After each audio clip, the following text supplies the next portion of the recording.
How's it going, everybody? So, all is orange and everything's a 50-50. Reading the Reddit showed us an experience with the release of this Conqueror rework, but we're not here to complain, we're here to break down some of the changes and explain what they mean for you in-game and how you can maybe deal with them a little better. And then we'll also talk about some of the overtuned things Conqueror now has, because all jokes and banter aside, some of the complaints I think are valid, as he is a tad too strong when it comes to some of the properties on moves. For a detailed overview of the rework, please check the patch notes. I will link to them in the description. I want to more focus on specific changes in this video instead of giving you a full overview of every little change. Aside from the damage, which we'll talk about in just a second, I want to start with the hit stun, as that is something that surprised many when first experienced, including me. More specifically, the hit stun of the flail uppercut. We are looking at heavy hit stun. To give context, heavy hit stun is something we actually very rarely have in the game. It is usually reserved for big hitting finishes or when required to make a mix-up work. An example for this is Kensei's forward dodge light. So pretty much everybody was surprised when the uppercut had that property. This consequently makes the follow-up heavy, which since the update is unblockable, undodgeable as well. There is no dodging out of this chain. You have to play the mix-up game here. Parry or don't. These are literally your only options. You cannot dodge or dodge attack. The heavy will hit or the feint to GB will catch you. What the feint to guard break also catches is your light interrupt attempt. If you make the hard read that it will be a feint to guard break, you cannot stuff it with a light. This is not possible on this heavy. Hit stun combined with chain link makes this a very unique one. Players often complain that dodge attacks beat feint to guard break. Here you have the exact opposite of it, no dodging out of this one.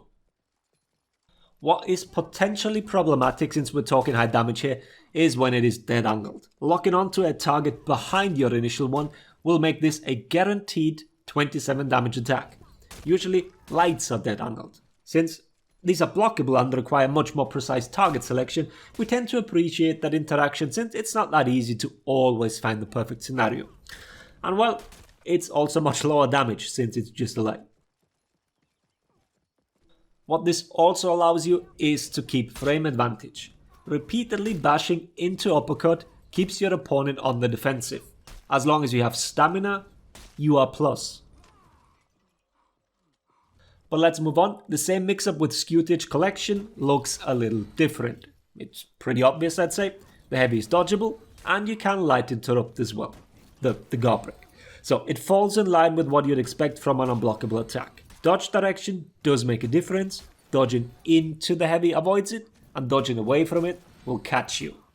This is with buffered dodges. Now let's look at the damage of these moves. Flail uppercut being 17 damage and the shield basher adding 6 damage on top of it makes it a 23 damage neutral bash, and chain bash as well.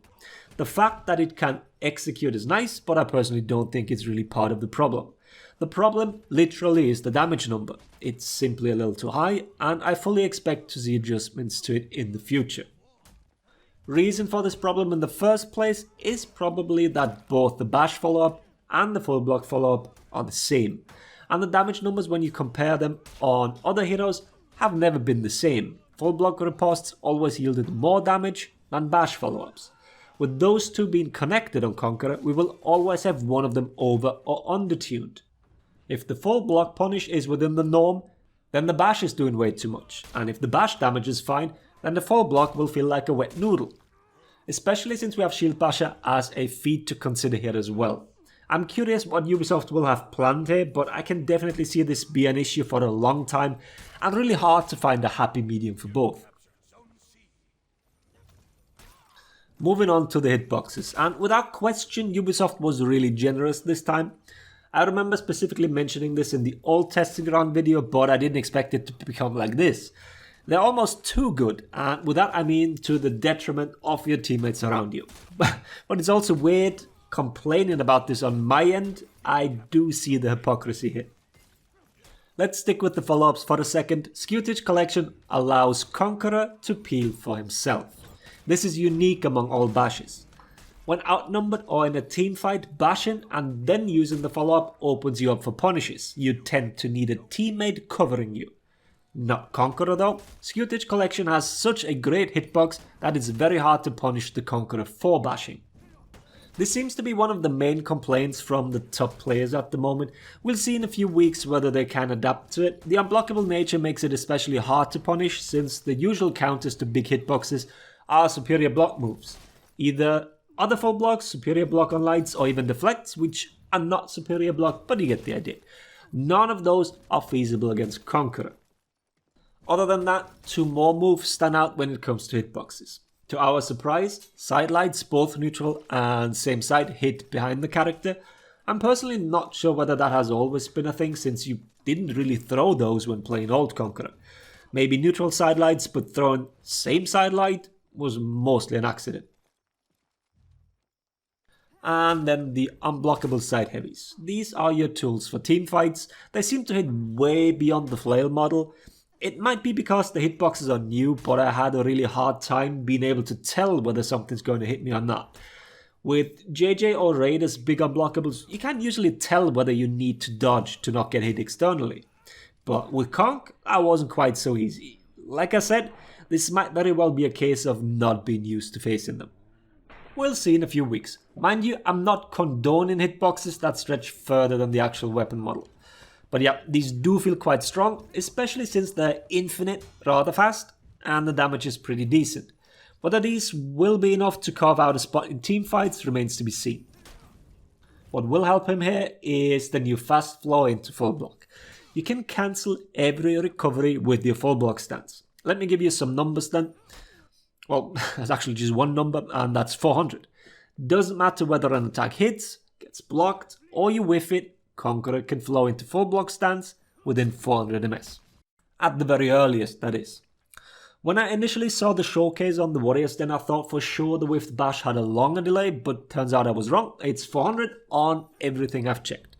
Let me know if there is a move where you think this feels wrong, then I will double check.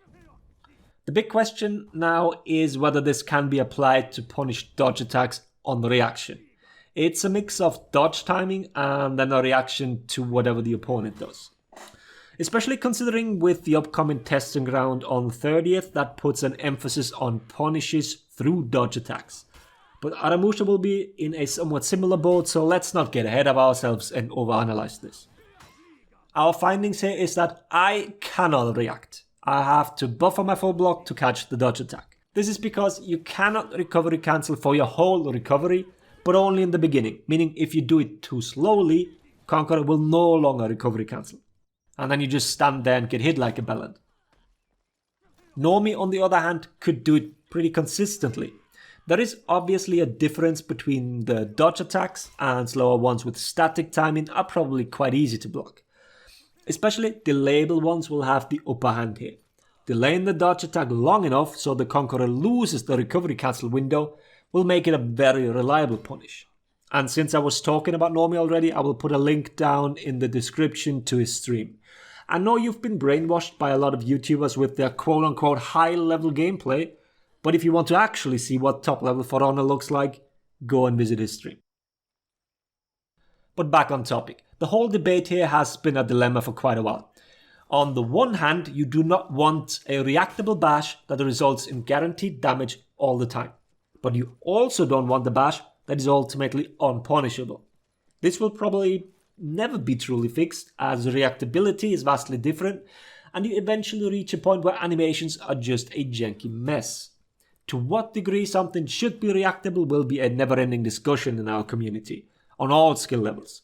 And since there is absolutely zero chance to consolidate the demands of all skill levels, we'll always have complaints and cries about imbalances. But yeah, I think I'll leave you guys with this. Those are, in my opinion, the current issues with the hero. We could continue with the usual feed sermon, but I'll spare you this time. Let me know what you think here. What bothers you the most? I am well aware of what a foul taste this character has left in the community's mouth. There will be an updated punish video soon because stuff like the normal Garbrick punish changed, so quite a few substantial differences. For now, let's wait and see whether Ubisoft agrees with us here about these issues. Having said that, I hope the video was helpful. Thanks for watching. Latest, everybody.